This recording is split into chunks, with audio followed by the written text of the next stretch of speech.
It is the most famous, most expensive, and most mysterious painting in the world. Each year, millions of people visit the portrait in the Louvre.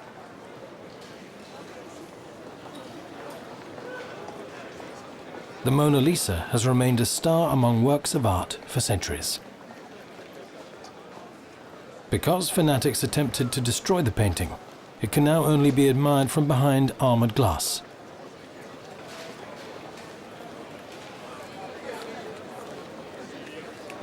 But what makes the Mona Lisa so special? The small painting shows nothing more than a portrait of a woman. Or does it reveal something more?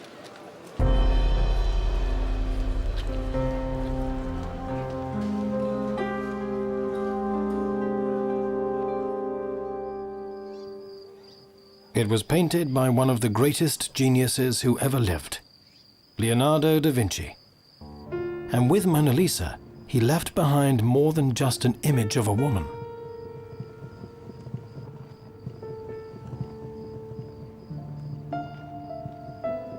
Her gaze appears to wander off, yet always meets the viewer. She wears no jewelry. Her clothing is dark, as if she were in mourning, and yet she smiles mysteriously.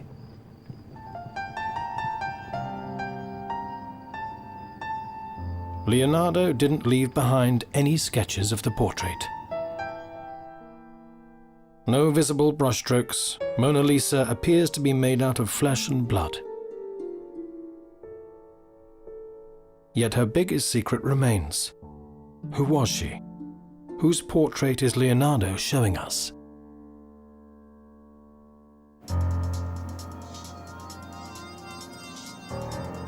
To solve this puzzle, the Louvre placed its most famous painting under scientific scrutiny, using the most modern techniques.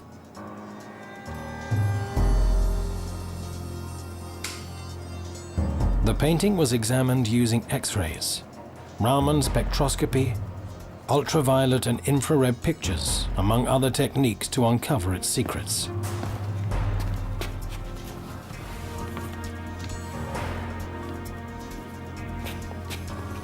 The master's painting technique was examined beyond the surface. Were corrections made to the painting? Was anything overpainted? Did Leonardo paint the piece in one session, or did he work on it for decades?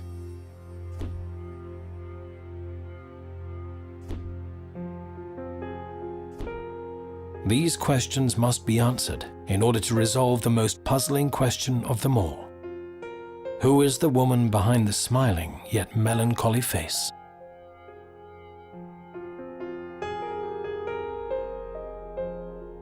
Who was Leonardo's Mona Lisa? Or is this not a portrait, but rather an imaginary image of an ideal beauty?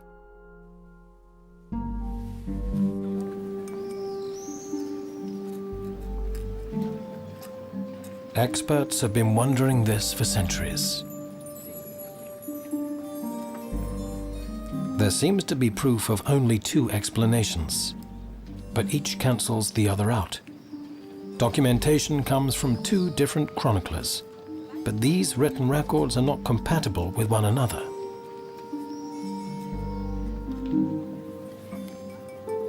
The most accepted theory is based on biographer Giorgio Vasari. According to him, the portrait depicts Lisa del Giocondo, the wife of the Florentine silk merchant Francesco del Giocondo, who commissioned the piece in 1503.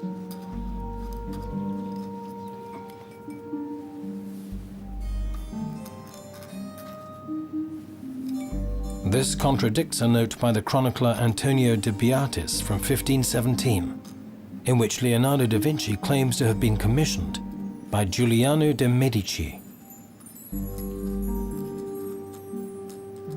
Just like the two chroniclers, contemporary Leonardo scholars also have divergent theories. Giuseppe Palanti, an art historian from Florence, believes the officially recognized theory that the painting depicts Lisa del Giocondo. I believe that Leonardo actually painted Lisa Gherardini, the wife of Francesco del Giocondo, probably around 1503. Roman historian Roberto Zapperi considers a new and revolutionary theory in which the portrayed woman is an entirely different person. I think the painting is connected with Brandani. It has nothing to do with Monalisa.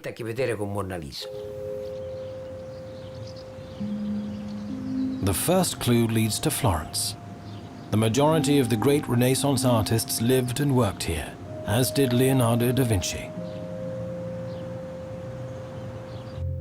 Giorgio Vasari also worked in Florence. He chronicled the biographies of many Italian artists.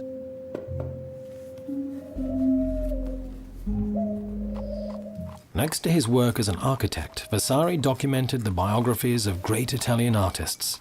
Today, these make up one of the most important foundations of art history. Le vite dei più eccellenti architetti, pittori e scultori italiani was first published in 1550 and revised in 1568.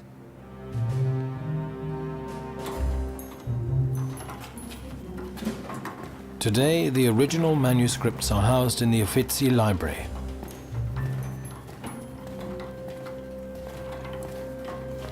Most of the artists whose lives Vasari chronicled were already dead at the time, but Vasari researched very carefully. So too with Leonardo da Vinci. On just a few pages, Vasari wrote down his whole life story. In it, he also mentions that Leonardo painted the portrait of Mona Lisa for Francesco del Giocondo, her husband, and it's in the possession of King Francis I of France.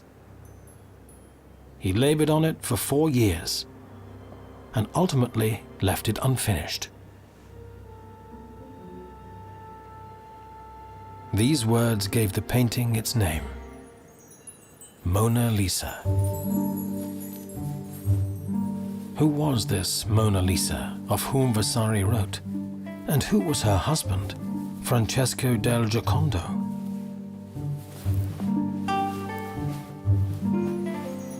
Francesco was a silk merchant who had acquired some wealth but wasn't part of Florence's elite. He was a nouveau riche businessman.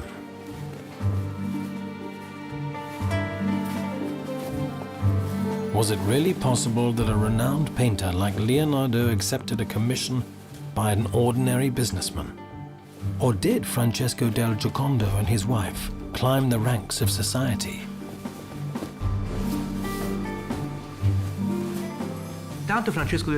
Francesco del Giocondo was well known in the city.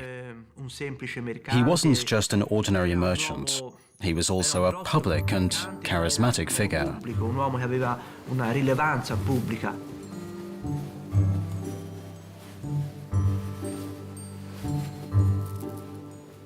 Lisa was very young, and Vasari defines her as very beautiful too.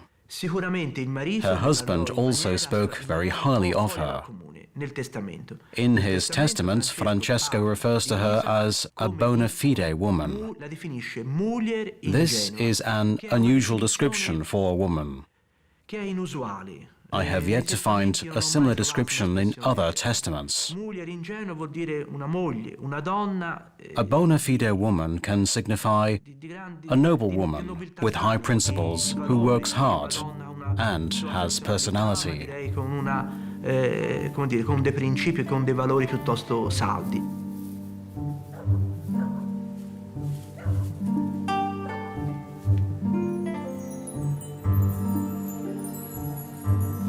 Lisa del Giocondo was Francesco's third wife.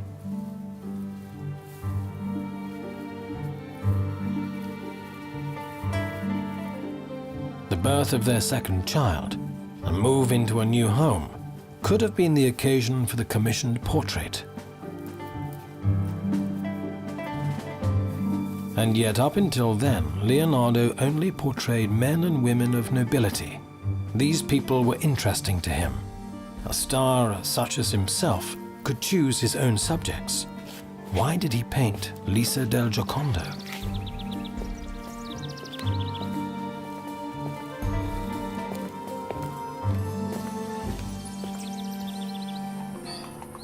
Leonardo returned to Florence around 1500 from Milan. He was 48 years old, restless, without family, and didn't have any large commissions on the horizon.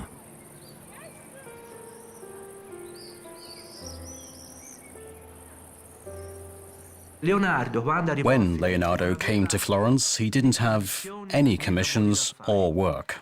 And we know that portraits are the bread and butter of painters. That is to say, they are the simplest commissions and also the best paid. So it is easily possible that Francesco del Giocondo commissioned Leonardo to portray his wife. But doubts arise. The Giocondo family trade register resides in the L'archivio Storico del Istituto degli Innocenti, and it is the basis of their tax report.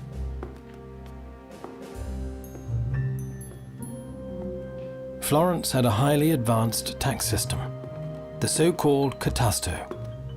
As part of this, its citizens had to claim all of their incomes and expenditures.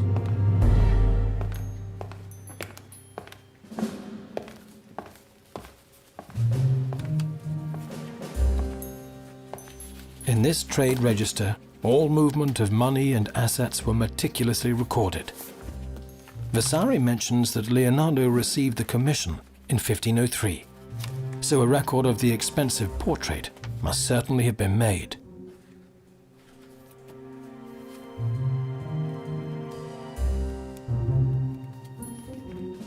But in 1503, there is no reference to the expense of a painting. There is no record of a commission to Leonardo in the entire trade register. There is also no mention of such a valuable painting in the inheritance. You can imagine how desperately I searched for clues of a commission or payment. Not even in the Testament is there mention that this painting existed. I think Francesco would have certainly claimed it, since it was a painting with a rising and secure value. The whole thing is incomprehensible.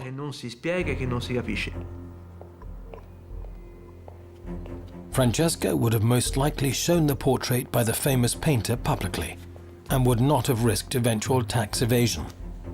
In Leonardo's records, there is also no trace of a commission by Francesco. Money, apparently, didn't change hands.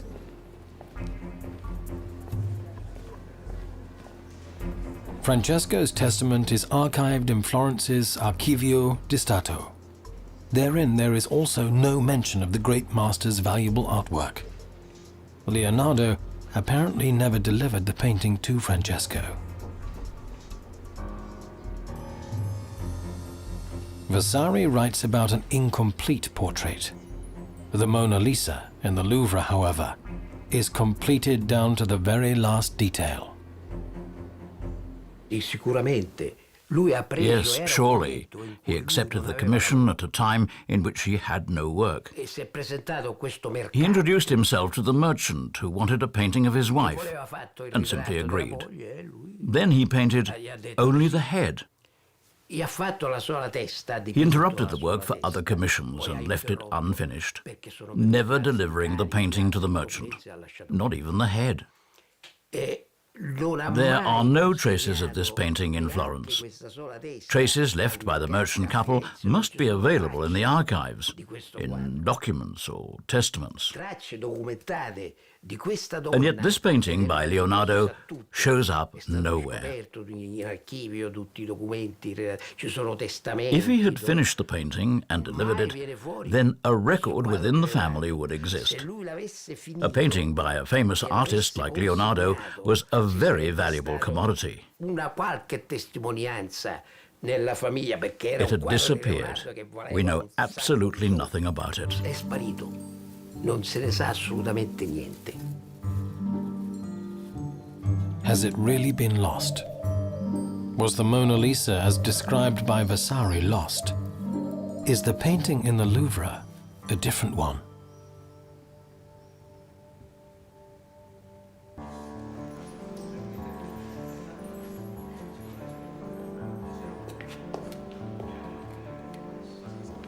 Much about Leonardo seems unexplainable today.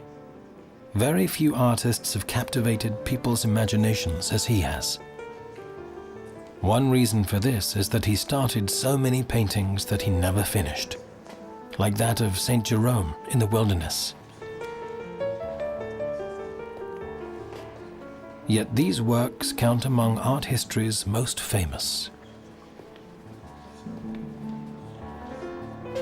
As with the Adoration of the Magi, Leonardo often lost interest in his paintings after he solved challenges of figuration and composition. Finishing the pieces became too tedious.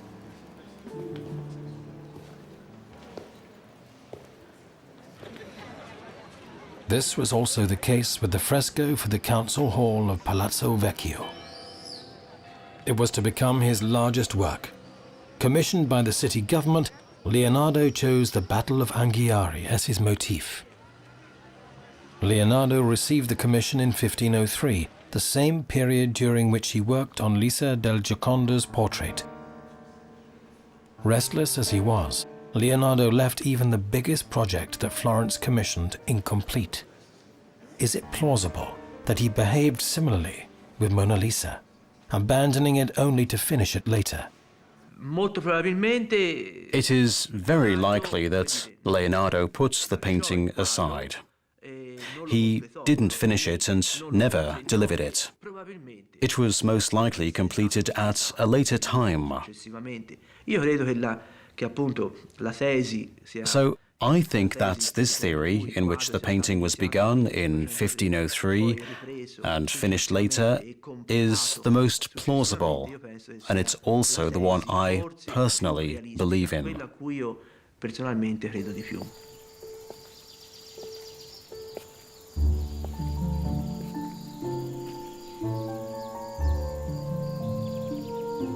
When did Leonardo finish the painting? Let's assume in old age, long after he started it. Then Leonardo must have carried the painting with him throughout much of his life.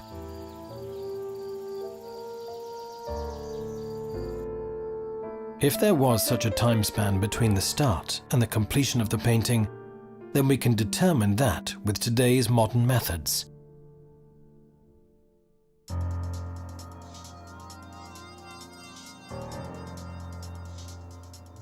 And again, modern technology has a go at the Mona Lisa.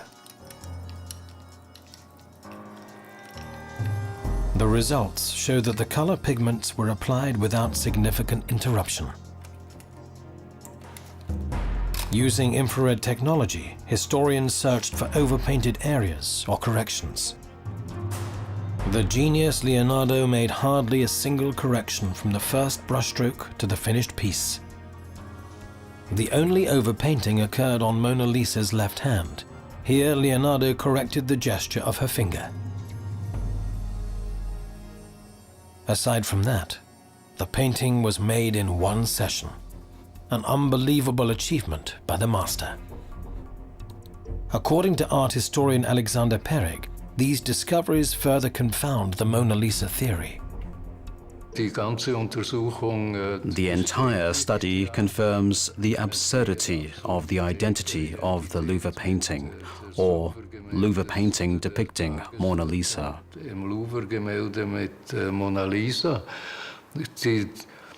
It was determined that the painterly process was fairly continuous. He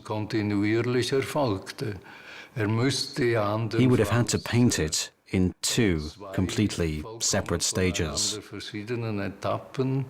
which would clearly be identified with today's methods and tools.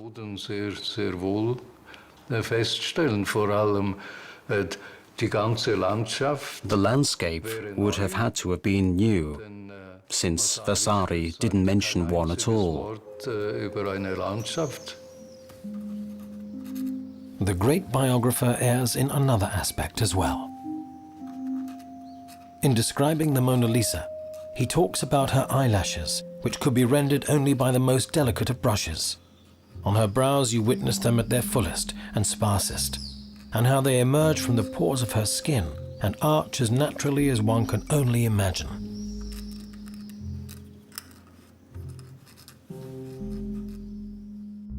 But the Mona Lisa that hangs in the Louvre today has neither eyelashes nor eyebrows. These are also not detectable using relief imaging. Vasari, one of the main attestors to the Mona Lisa theory, never saw the painting himself. Vasari non aveva fonti scritte. Vasari didn't have any written sources. His biography is based on mere oral accounts that circulated in Florence. E lui ha scritto la biografia, cioè la parte della biografia dedicata a questo quadro. This means he wrote part of the history of Gioconda's portrait, the Mona Lisa, based on such oral accounts that passed from person to person. Di persona in persona. He himself never saw the painting. He described what he invented. Inventandosi tutto. But from where does the painting in the Louvre stem? Are there two portraits, one of them lost? This new idea takes us to the Amboise on the Loire, France. Leonardo died here in 1519 at the advanced age of 67. The chapel in which he was entombed is located directly next to the king's chateau.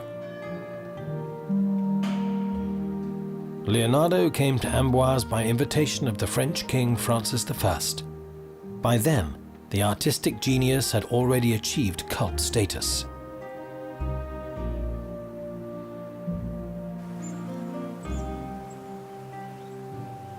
Leonardo lived in a manor next to the chateau called Clos Lucé. An incident occurred in this small French manor that steers the Mona Lisa investigation in an entirely new and revolutionary direction. Leonardo brought 3 paintings with him. The one that today is referred to as the Mona Lisa, the painting of St. John the Baptist, and that of St. Anne. He stayed in this manor in Clos Lucé, where he also had his studio.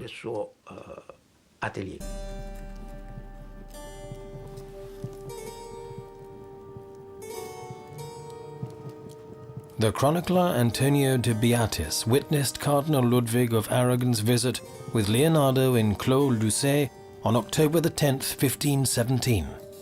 He relates the 3 paintings he saw at the aging master's.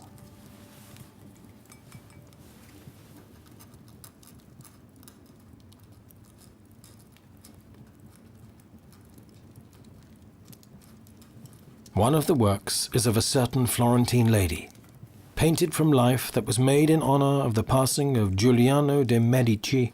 Another one is of the young St. John the Baptist. The third of Madonna with her child, seated on St. Anna's lap. The latter was the most perfect of them all.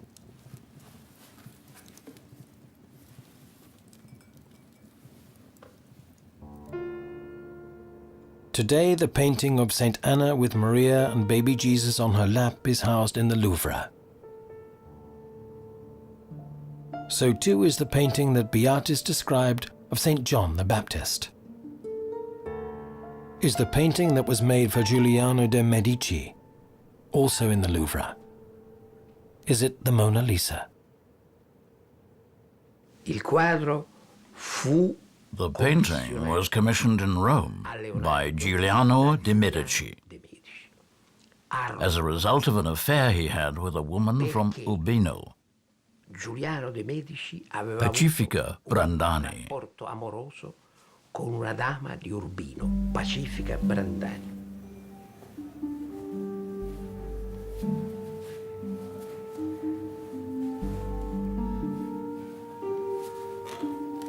A new name surfaces: Medici. the ruling family of Florence. This name is most associated with the Renaissance period.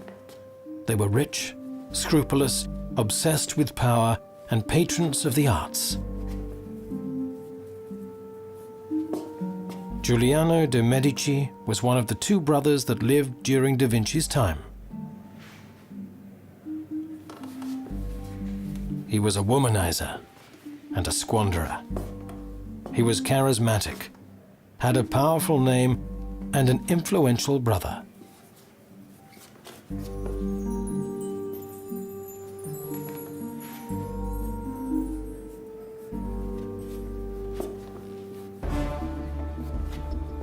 His brother lived in Rome. His name was Giovanni de Medici, and he had high aspirations. Later, he became cardinal, and finally, Pope. As Pope Leo X, he made history as a sensitive art patron as well as a scrupulous and powerful politician.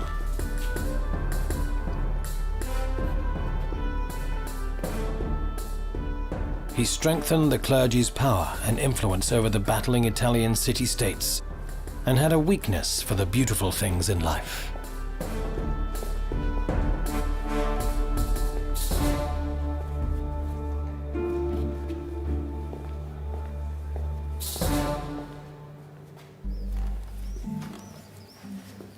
Giuliano, his extravagant brother, arrived in Urbino, where he was a guest at the Palazzo Ducale. Here he had several chambers known as the Magnificence Quarter.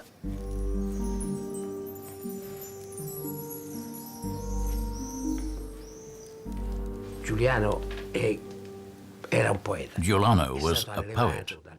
He had been raised by his father Lorenzo, who was a great writer. He wrote poetry and was interested in women. He hadn't the slightest interest in politics. Non aveva nessun interesse politico. Leone, il fratello, invece era un gran politicone. Leone, his brother, was a great politician, the exact opposite. He was wrong about everything, and yet his great passion was politics. Quindi completamente diverso. He was an avid hunter, Prima di tutto la caccia. but then a politician. Poi la politica. Giovanni de Medici, Pope Leo X, took care of his brother Giuliano throughout his life. He also financed his extravagant lifestyle.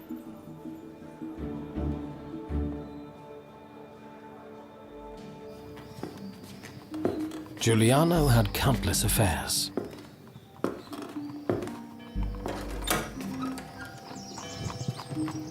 But one of these flings had serious consequences.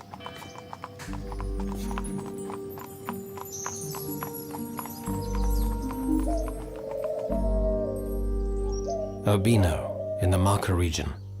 The Palazzo Ducale looms over the town. Here, the tragedy involving Giuliano de Medici that would eventually lead to the Monalisa took place. The most important source is a document that is housed in the library of the University of Urbino. This document is a page in a book of foundlings. Una pagina del libro degli esposti. Records were found in the University Library of Urbino regarding a certain Ippolito de Medici. Ippolito would later become cardinal, but was poisoned at the age of 24.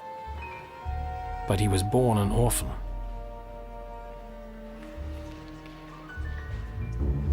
How did he acquire the name Medici? Who were his parents?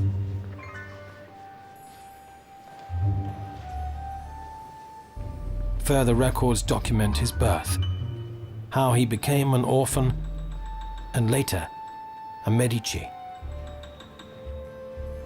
The name of his mother also appears, Pacifica Brandani, a young woman from Urbino. Not much is known about Pacifica Brandani. She was a guest at the Palazzo Ducale by invitation of Giuliano de Medici.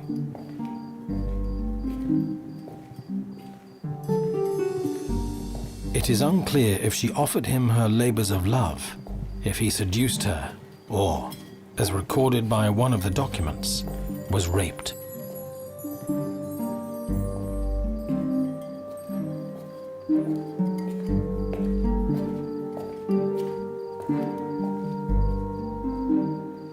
In any case, she spent a night with Giuliano. And this, likely, involuntarily. But how should she have opposed the rich ruler?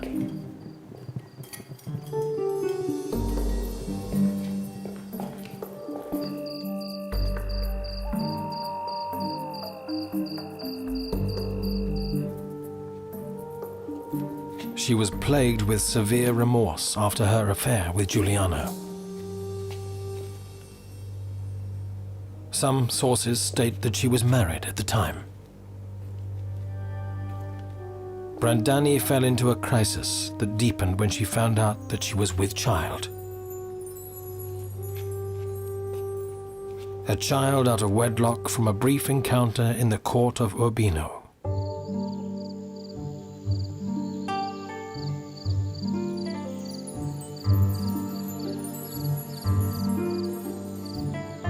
Then she drew up a terrible plan.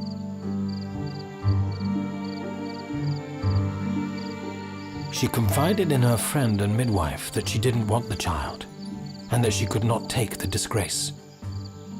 The midwife should kill the newborn in case Brandani dies in childbirth.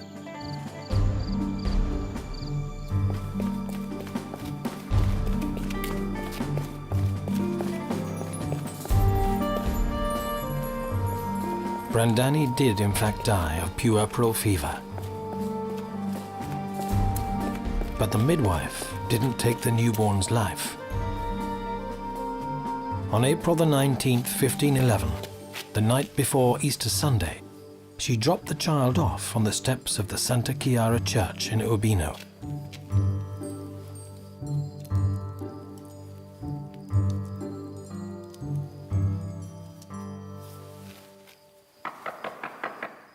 The baby, wrapped in a white sheet, was Giuliano's son. He had a coin on him as a token of his heritage. In the absence of a legitimate heir, Giovanni de Medici recognized him as his son. He named him Ippolito.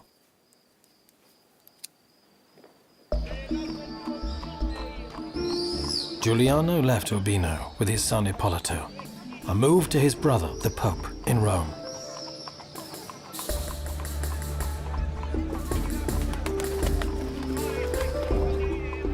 Leonardo da Vinci resided in the chambers of the Vatican, where he worked for the Medicis during this time. But commissions from the Pope were sparse. Here, Giuliano must have given him the commission of which Leonardo writes in Claude Lucé. Leonardo was to paint a painting to comfort little Ippolito.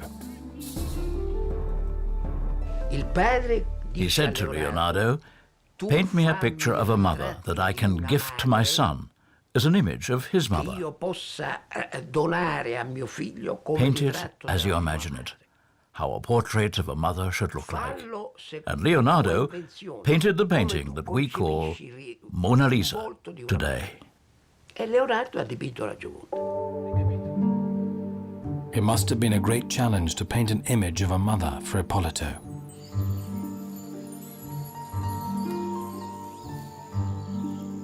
Since he suffered a similar fate as Ippolito.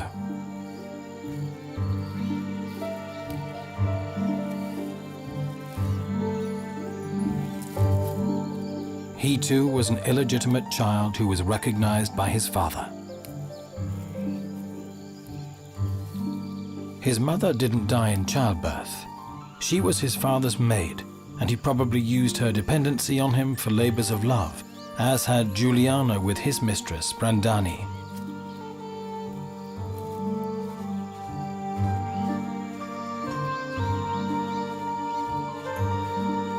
Ippolito and Leonardo shared a similar fate, and this inspired Leonardo to paint a painting that upheld the memory of a mother. The painting should lend comfort to young Ippolito, who himself never saw his mother. He undoubtedly painted the image of a mother. He developed the portrait out of his imagination. Leonardo didn't need a model. He was an illegitimate child himself and could easily relate to the feelings of such a child. Giuliano de Medici must have known this as Leonardo's friend. Leonardo took himself back to the time of his childhood. He was born in 1452 on a farm. His birthhouse still stands today. It's located in midst of an olive grove near the small Tuscan village of Vinci.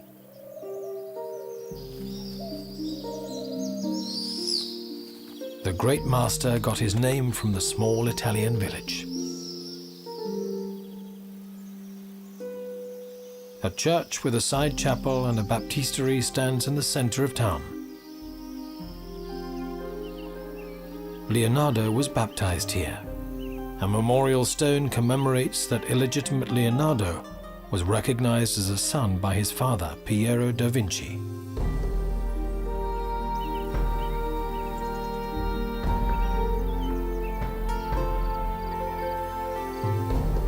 It was always puzzling why Leonardo portrayed the wife of a silk merchant in dark clothing.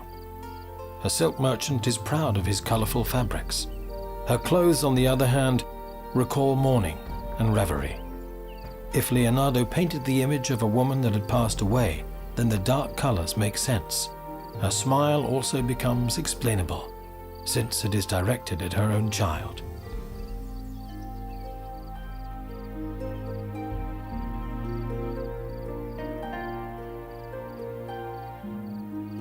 Giovanni de Medici died before the painting was completed. Leonardo took it with him to France, where de Beatis saw it and took note of it in his travelogue.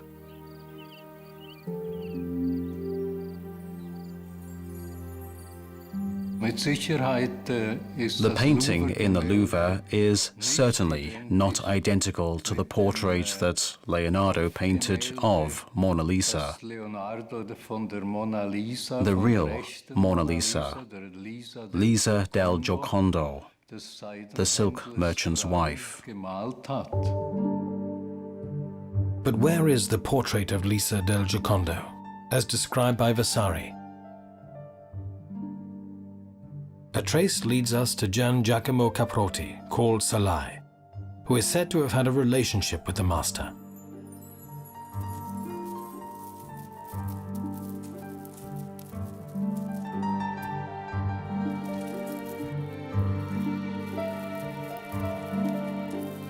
Sallai was a rapscallion, but Leonardo liked him anyway. He accompanied the master through his life on many travels and was his studio assistant. Several months or weeks before Leonardo left for France in 1516, Sallai returned to his hometown of Milan.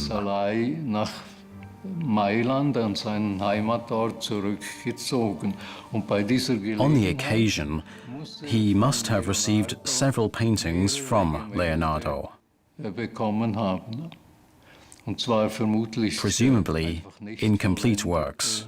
A painting appears in his estate that is referred to as La Gioconda.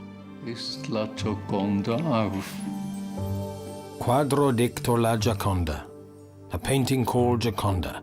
This is how it appears in his estate. An incomplete work of the great Leonardo da Vinci was very valuable to Sallai. Theoretically, Sallai could have completed it, right? He was a painter trained by Leonardo. Many paintings are attributed to him. He could have also sold them under Leonardo's name for a lot of money. But that never happened. Sallai died under mysterious circumstances just a few years after Leonardo's own death. The incomplete portrait of Lisa del Giocondo was in Sallai's estate, along with Leonardo's painting Leda and the Swan. Both of these paintings were lost.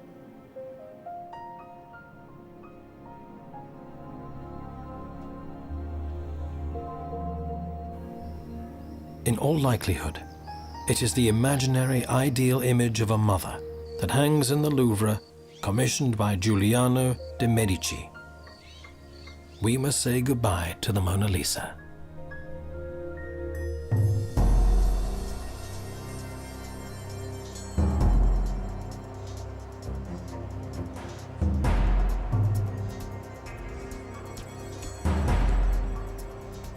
It is the most famous painting in the world. None other has been studied more thoroughly or more often. Now the Mona Lisa has revealed its true face.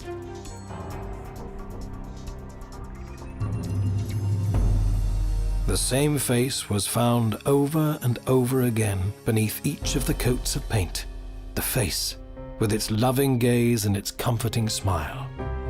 The image of a mother.